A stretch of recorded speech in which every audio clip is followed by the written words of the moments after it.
रूस यूक्रेन की जंग लंबी खींचती जा रही है, लेकिन धीमे पड़ने के बजाय यह लड़ाई और भी भीषण होती जा रही है। अब यूक्रेन ने रूस की आन बान और शान पर हाथ डालकर इस आग को और भड़का दिया है। 2 दिन पहले यूक्रेन ने रूस के जंगी बेड़े मॉस्को पर मिसाइल दागकर उसे डुबो दिया था। जवाब में रूस ने उस फैक्ट्री को ही जमींदोज कर दिया जहां से उसकी मिसाइल बनी और जहाज पर गिरी। पुतिन भड़के हुए हैं और उनके गुस्से से अमेरिका भी सहमा हुआ है।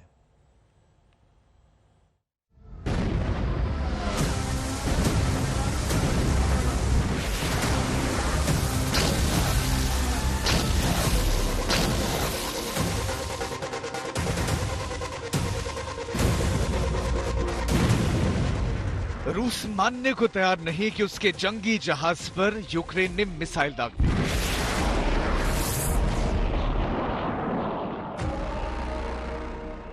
रूस मानने को तैयार नहीं कि काला सागर में उसकी सबसे बड़ी ताकत को यूक्रेन ने आग की लपटों के हवाले कर दिया। रूस मानने को तैयार नहीं कि उसकी आन बान और शान के प्रतीक मॉस्को जहाज को यूक्रेन ने समंदर में डुबो दिया। लेकिन जहाज डूबने के 12 घंटे के अंदर रूस की कार्रवाई ने जता दिया कि वो यूक्रेन पर किस कदर तिल मिलाया हुआ है। रूस ने उस फैक्ट्री का नामो निशान ही मिटा डाला जहां बनी मिसाइलों ने उसके जहाज को डुबोया। काला सागर में शान से तैरते रूसी जहाज मॉस्को को यूक्रेन ने जबरदस्त चकमा दिया। पहले शिप के आसपास ड्रोन छोड़े जिससे रडार का ध्यान बट गया और फिर अचानक 2 मिसाइल इस जहाज पर बरस पड़े, जिससे हुए धमाके के नतीजे के तौर पर जहाज ने समंदर में समाधि ले ली। जिन मिसाइलों ने उसका काम तमाम किया वो यूक्रेन की एंटी शिप मिसाइल नेपच्यून है। रूस अपने जहाज पर यूक्रेनी हमले को दुनिया के सामने तो नकारता रहा, लेकिन अंदर ही अंदर बदले की आग में झुलस रहा था और 12 घंटे के अंदर उसने बदला पूरा भी कर लिया। रूसी जहाज को डुबोने वाली नेपच्यून मिसाइल भी यूक्रेन में ही बनती है। इसकी फैक्ट्री राजधानी कीव के नजदीक है।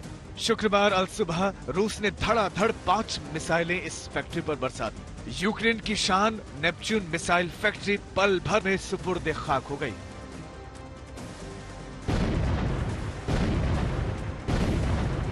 रूस के बदले की आग में सिर्फ नेपच्यून मिसाइल फैक्ट्री ही नहीं बल्कि आसपास की कई और फैक्ट्रियां भी खाक हो गई। यूक्रेन में पुतिन का स्पेशल ऑपरेशन अब उनके ही सर पड़ गया है। उनकी फौज 52 दिनों बाद भी कीव तक नहीं पहुंच पाई। जंग लड़ने में उनकी फौजों को बहुत भारी नुकसान हुआ है। यूक्रेन में नरसंहार के आरोपों से पूरी दुनिया में उनकी थू-थू हो रही है। यूएन की मानवाधिकार परिषद ने उन्हें बाहर निकाल दिया है। सुरक्षा परिषद में रूस की स्थायी सदस्यता निलंबित करने पर भी चर्चा शुरू हो गई है और पश्चिमी देशों के आर्थिक प्रतिबंध रूसी अर्थव्यवस्था को खासा नुकसान पहुंचा रहे हैं। ऐसी हताशा के आलम में पुतिन के जंगी जहाज का डूबना जैसे उनकी नाक का सवाल बन गया है। मॉस्को जहाज पुतिन के लिए कितना अहम था इन तस्वीरों से समझिए। डूबने वाले रूसी जहाज के लिए क्रीमिया बेस में एक शोक सभा रखी गई। रूसी सैनिकों ने मॉस्को के नाम पर फूल चढ़ाए और जनरलों ने सलामी देकर मॉस्को को अलविदा कहा। Москва, даже тот, кто на ней не бывал, для каждого была, в общем-то, символом. Это символ нашей мощи, нашей надежды, возрождения флота в 90-е годы. Это символ конструкторской мысли, научной, силы нашего оружия.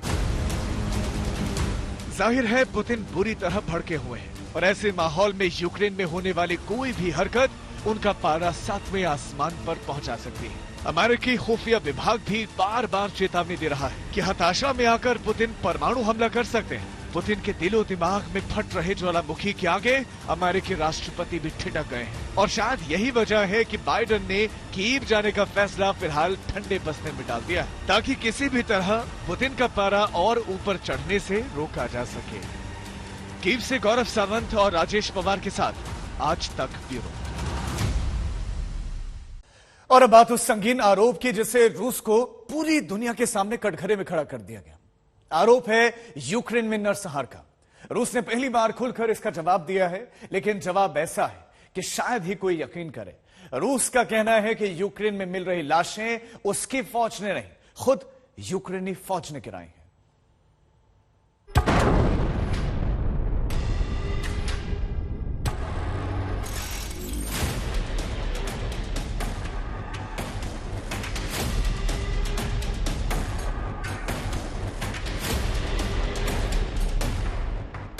बूचा में लाशों के अंबार, मारियापोल के सामूहिक कब्रगाह, रेलवे स्टेशन पर मौत का सफर। 24 फरवरी को यूक्रेन पर यलगार बोलने वाले पुतिन को अब तक मेडल के नाम सिर्फ यही हासिल हुआ है, बर्बरता की तोहमत और नरसंहार की बदनामी। लेकिन रूसी राष्ट्रपति व्लादिमीर पुतिन पश्चाताप करने की बजाय चेतावनी दे रहे हैं कि यूक्रेन में ऐसे कई और नरसंहार अंजाम दिए जाने वाले हैं।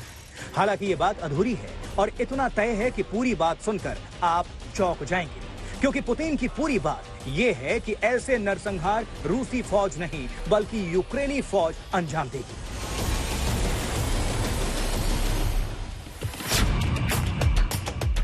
नरसंहार के आरोपों पर रूस का हैरतअंगेज जवाब। पुतिन का दावा, यूक्रेनी फौज कर रही है नरसंहार। नरसंहार के नाम पर रूस को बदनाम करने की यूक्रेनी साजिश।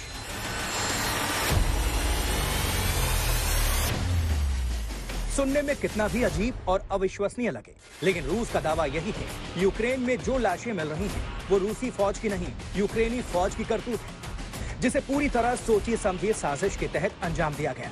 पुतिन के मुताबिक ज़ेलेंस्की की फौज ने खुद अपने नागरिकों को मौत के घाट उतारकर इल्जाम रूस के सिर मढ़ दिया और पश्चिमी देश पूरी दुनिया में इसका ढिंढोरा पीटकर पुतिन को हैवान साबित करने में जुट गए हैं। पहली बार रूस के रक्षा मंत्रालय ने नरसंहार के आरोपों पर न सिर्फ विस्तार से जवाब दिया है, बल्कि अपने खिलाफ यूक्रेन की अगली साजिश को भी बेनकाब करने का दावा किया है।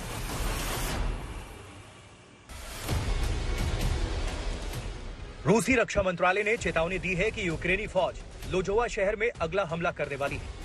यह हमला लोजोवा के शरणार्थी कैंप पर किया जाएगा। लोजोवा शहर पूर्वी यूक्रेन में रूसी कब्जे वाले इलाके के नजदीक है। लोजोवा पर पूर्व की तरफ से स्तारो मिखाइलोवका शहर से मिसाइल दागी जाएगी। पूर्व की ओर से मिसाइल दागकर यूक्रेन ये साबित करेगा कि हमला रूसी कब्जे वाले इलाके से हुआ है।